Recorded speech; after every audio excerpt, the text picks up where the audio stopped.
In the last lesson, we started to discuss text wraps. In this lesson, we're going to continue with advanced options in the text wrap panel. If you'd like to follow along, go into your File menu to Open, and in the Working Files folder, go into Chapter number 9 and select Text Wraps, Part 2, and just click Open. I'm just going to zoom in a little bit closer on the biker in the lower left-hand corner of my page. So I'm going to go to my Zoom tool and just click and drag across the first couple of columns at the bottom of the page. And now I'm going to go to my selection tool and select the biker image. Now, this is a layered Photoshop file with the biker in front of a transparent layer. I would like to apply a text wrap to the silhouetted biker, including this background. So why don't we go into the text wrap panel and apply a shape wrap? Well, that's not exactly what I wanted to do yet. What I really wanted to do is to wrap the shape of the silhouette around the biker to the horizon line. So I'm going to go to Contour Options. By default, the type of option is same as clipping. I'm going to click down on that and select something called Detect Edges. This will wrap just outside of the last non-transparent pixels in the Photoshop image. So it is literally detecting the edges to wrap around.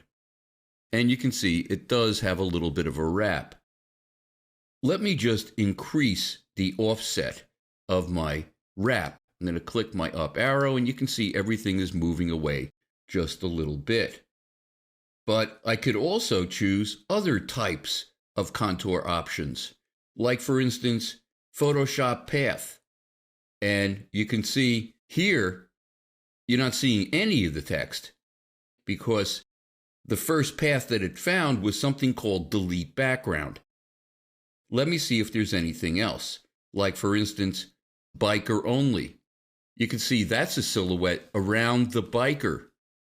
So obviously the biker was silhouetted and placed in front of this background. But let me see what the other choice was. Path. How about Silo? That's working a lot better. Now it's just in the area that was silhouetted out. But there's another problem here. The words seem to be jumping over my silhouetted biker. It probably would be better if all the words were just on the right-hand side. Because when it comes right down to it, most people don't like to read. If you make it harder for them to read, they won't. So why don't we see if there's a way in our wrap options to make it wrap only to this one side. With this particular image, actually, there's a couple. Let me show you. By default, it's wrapping to both the right and the left sides. What would happen if I chose just the right side? Well, that seems to work. But if it didn't work, I could also choose something called Largest Area. That will only wrap the text to the part of the frame that's the largest area in each particular line. So that works as well. Now, one other issue that I mentioned earlier about wraps. Let me just scroll up a bit here and over. And you can see my headline is actually being affected by the wrap of this oval object that's coming onto the page from the master page. Is there a way to turn off a wrap for a certain text frame? And I just said the magic word, text frame. Because a text frame is an object, of course, text frame options is under the object menu. And so we'll be turning off all wraps for this one frame by selecting Ignore Text Wrap. And if I hit Preview, watch what happens.